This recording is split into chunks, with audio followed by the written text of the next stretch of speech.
Hi friends, பூமி சித்தார்த் சீரியலில் ஒரு அட்டகாசமான எபிசோட் பற்றி பார்க்கலாம் வாங்க. அதுக்கு முன்னாடி நம்ம சேனலை சப்ஸ்கிரைப் பண்ணாதவங்க கீழே இருக்கிற சப்ஸ்கிரைப் பட்டனை கிளிக் பண்ணிவிட்டு பக்கத்தில் இருக்கிற பெல் பட்டனையும் கிளிக் பண்ணிடுங்க. சரி வாங்க வீடியோக்குள்ளே போகலாம். இந்த ஒரு எபிசோட் எப்படி ஸ்டார்ட் ஆகுதுன்னா, ராணி அந்த 3 சாமி இருக்கிற இடத்த கண்டுபிடிச்சி வந்துடுறாங்க.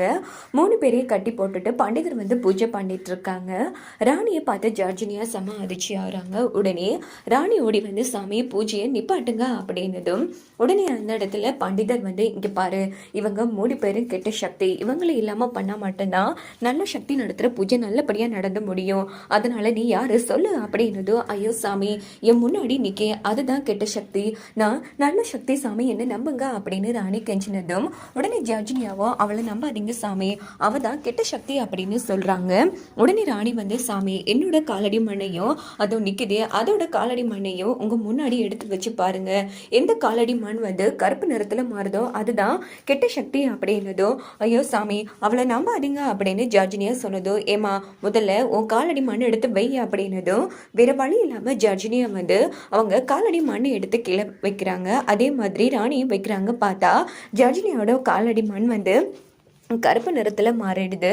இதை பார்த்த அந்த இடத்துல சாமியார் செம அதிர்ச்சி ஆகிறாங்க. அடி பாவி, உன்னோட கெட்ட சக்தி கதையை கேட்டு நான் ஒரு நல்லவங்களை இல்லாமல் பண்ண பார்த்துட்டேனேடி அப்படின்னு சொன்னதும் உடனே ஜார்ஜினியா சிரிக்க ஆரம்பிக்கிறாங்க. இங்கே பாருங்க, நான் யாரையும் சும்மா விட போகிறதில்ல அப்படின்னு சொல்லிட்டு உடனே இங்கே பாருங்க, இவங்களை கட்டுப்படுத்துறதுக்கு தான் எனக்கு ஒரு பண்டிதரோட பூஜை உதவி வேணும், ஆனால் இவங்களை இல்லாமல் பண்ணுறதுக்கு இல்லை. இப்போ இவங்களை கட்டுப்படுத்தியாச்சு, நீங்கள் மந்திரம் சொன்னால் மட்டும்தான் அவங்க சக்தி வேலை செய்யும், அதுக்கு உங்களை விட மாட்டேன் அப்படின்னு ஜார்ஜினியா அவங்க சக்தி மூலமா இந்த பண்டிதரை கீழே விழ வச்சிடுறாங்க. அவங்க வாய் திறக்க முடியாம கிடந்து துடிச்சிட்டு இருக்காங்க. அதுக்கப்புறமா நம்ம 3 சாமிமாரும் ராணிக்கு உதவ முடியாதபடி பண்ணிடுறாங்க ஜார்ஜினியா. உடனே அந்த இடத்துல, ஏ ராணி, இனி உனக்கு உதவுற இவங்களால உன்னை காப்பாற்ற முடியாதடி, இப்போவே உன் கதையை நான் முடிக்கிறேன் அப்படின்னு போது உடனே அந்த நம்பூதிரி கொடுத்தாங்க இல்லையா நெல்லிக்கனி, அதை வச்சுக்கொண்டு ராணி என்ன பண்றாங்கன்னா ஜார்ஜினியா மேல காமிக்கிறாங்க. உடனே ஜார்ஜினியாவும் துடிச்சு அந்த இடத்துலயே காணாம போயிடுறாங்க. இதை பார்த்த நம்ம 3 சாமிமாரும் ரொம்ப சந்தோஷப்படுறாங்க. அதுக்கப்புறமா பண்டிதரையும் அந்த நெல்லிக்கனியை வச்சு காப்பாத்திடுறாங்க ராணி. இந்த பக்கம் பார்த்தோம்னா நம்ம 3 சாமிமாரும் கட்டை அவுத்து விடுமா அப்படின்னதும் உடனே அந்த பண்டிதரும் அவங்க பூஜையை பண்ணி மந்திரத்தை முறித்திட்டு உடனே அவங்கள அவுக்கலான்னு போகும்போது ராணி தடுத்து நிறுத்துறாங்க. சாமி, இது அவங்களே சொல்லி தந்தது தான், இவங்கள அவுக்க முதல் அவங்க எனக்கு பண்ண உதவிகளை கேட்குறேன், அவங்க சரியா சொன்னா மட்டும் அவுத்து விடுங்க, ஏன்னா இவங்களும் கெட்ட சக்தியா இருக்கலாம் இல்லையா அப்படின்னதும், சரிம்மா சொல்லு அப்படிங்கிறாங்க. உடனே ராணி நீங்க எல்லாரும் எனக்கு பண்ண உதவியே சொல்லுங்க அப்படின்னதும் 3 சாமிமாரும் நல்லபடியா உண்மையை சொல்லிடுறாங்க.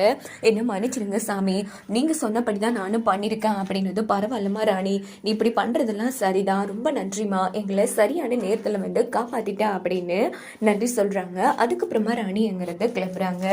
கோவில இருந்து மனோவும் சாவித்திரி செம்ம டென்ஷன் ஆகுறாங்க. என்னமா இது, இன்னும் ராணியை காணும், ஒரு வேலை பூஜையை முடிச்சிருப்பாளோ, டெய் உன் நேர வாய வச்சுட்டு கொஞ்சம் சும்மா இருக்க மாட்டேயா அப்படின்னு சாவித்திரி செம்ம டென்ஷன் ஆகுறாங்க. அப்போ கீழே பாக்குறாங்க நம்ம மனோ. சாவித்திரி காலில் இருந்து சிகப்பு வலியுது. ஐயோ அம்மா, காலில் இருந்து சிகப்பு வருது அப்படின்னதும் சாவித்திரி அதிர்ச்சி ஆகுறாங்க. டேய், எனக்கு இது எப்போ அடிபட்டுச்சு, எப்படி அடிபட்டுச்சு ஒண்ணுமே தெரியாதுடா, எப்படிடா இது நடந்துச்சு அப்படின்னதும் உடனே மனோ கையில இருந்து வருது. சாவித்திரி அதை பார்த்துட்டு, டேய் உன் கையில இருந்தும் வருதுடா, ஐயோ என்னம்மா இது, எப்படிமா இதெல்லாம் நடந்துச்சு, அதான்டா எனக்கு ஒன்றும் புரியல, சரி வா போய் குளத்துல கழுவிட்டு வரலாம் அப்படின்னதோ, ஐயோ அங்க பொம்மை இருக்கா, எனக்கு பயமா இருக்குமா, டே மீன்தானிடா இருக்கு, நிஜமாவா இருக்கா, வா அப்படின்னு சொல்லிட்டு சாவித்திரி மனோ குளத்துல கழுவுறாங்க. அப்போ மனோ தான் காலை கீழ் தண்ணியில விட்டதும் நம்ம பொம்மை மனோ காலை கடிச்சிடுறாங்க. ஐயோ அம்மா, பொம்மை கடிச்சிட்டான் அப்படின்னது, என்னடா சொல்ற, இதுக்குள்ள எங்கடா இருக்கா, வேற எதுவும் மீனா இருக்கா, அங்க பாருமா அந்த பொம்மைதான் அப்படின்னது, டேய் கண்டிப்பா நான் வெளியில வந்தேன்னா உங்க யாரையும் விட மாட்டேன்டா, ஒவ்வொருத்தரா துடிக்க இல்லாம பண்ணுவா அப்படின்னதும் சாவித்திரி மனோவும் அதிர்ச்சி ஆறாங்க. அம்மா, இங்க இருந்தோம் நாமளே நமக்கு தோண்டில் போட்ட மாதிரி போயிடும், வாமா இங்கிருந்து போகலாம் அப்படின்னு கோயிலுக்குள்ள அப்படின்னதும், டே கொஞ்சம் லொஜிக்கா யோசிடா, இந்த கோவில் இருக்கிற குளத்துல தான் அந்த பொம்மையே இருக்கான் அப்படின்னு சாவித்திரி சொன்னதும், சரி பக்கத்துல இருக்க வேணாம் வாமா அப்படின்னு சொல்லிட்டு மனோ சாவித்திரியை கோவிலுக்குள்ளே அழைச்சிட்டு போகிறாங்க. அங்கே பார்த்தோன்னா ராணி வந்துடுறாங்க. ராணியை வந்து ஒரு மக்கள் வர வைக்கிறாங்க. ராணி நல்லபடியாக போயிட்டு வந்திருக்கம்மா, அந்த ஊர்லேருந்து சாபத்தை நீ நீக்கிருக்க அப்படின்னு சொல்லி எல்லாரும் ராணியை புகழ்ந்துட்டு இருக்காங்க. வரும்போது நடந்த எல்லா பிரச்சனைகளையும் ராணி சொன்னதும் நீ ரொம்ப கஷ்டப்பட்டுட்டல அப்படின்னு சித்தார்த் கேட்டு ஃபீல் பண்ணுறாங்க. அதே மாதிரி சித்தார்த்தும் தனக்கு நடந்த கஷ்டத்தை சொன்னதும் ராணியும் அதிர்ச்சி ஆகிறாங்க. இங்கே பார்த்தோன்னா 12 ஊரில் இருந்து கொஞ்சம் மக்கள் வராங்க. அவங்க சாபங்கள் நீங்கி ராணி ரொம்ப நன்றிம்மா, தேவதை மாதிரி வந்து எங்கள் ஊர் மேலிருந்து சாபத்தை நீக்கிட்டு, அதனால வருஷம் சங்கராந்தி அண்ணு நாங்கள் முதல் மரியாதை கொடுக்குற வழக்கம். இந்த வருஷம் உனக்கும் உன் புருஷன் சித்தார்த்துக்கும் தான் நாங்கள் மரியாதை கொடுக்க போகிறோம் அப்படின்னதோ, என்ன சாமி பேசிட்டு இருக்கீங்க, எங்கள் சுயநலமும் இதெல்லாம் இருக்குது, அப்படி இருக்கும்போதோ நாங்கள் என்ன பண்ணிட்டோன்னு நீங்கள் எங்களுக்கு மரியாதை கொடுக்க போகிறீங்க அப்படின்னு சித்தார்த் கேட்குறாங்க. உடனே அவங்களும் இங்கே பாருப்பா, நீ பெரிய வார்த்தையெல்லாம் பேசாத, நீ சொல்கிறது சரிதான், இருந்தாலும் இந்த ஊரோட சாபம் நீங்கிறதுக்கு நீங்கள் 2 பேரும் தான் காரணமாக இருந்திருக்கீங்க. சொல்லப்போனால் நீங்கள் 2 பேரும் தான் எங்கள் குலதெய்வா, அதனால் கண்டிப்பாக நீங்கள் இந்த முதல் மரியாதையை ஏற்றுக்கணும் அப்படின்னு சாமியார் ஒரு மக்களே சொன்னதும் ராணியை சித்தார்த்து சரின்னு சொல்லிடுறாங்க. அதுக்கப்புறமா 2 பேருக்கும் வந்து நல்லபடியாக முதல் மரியாதை செலுத்துறாங்க.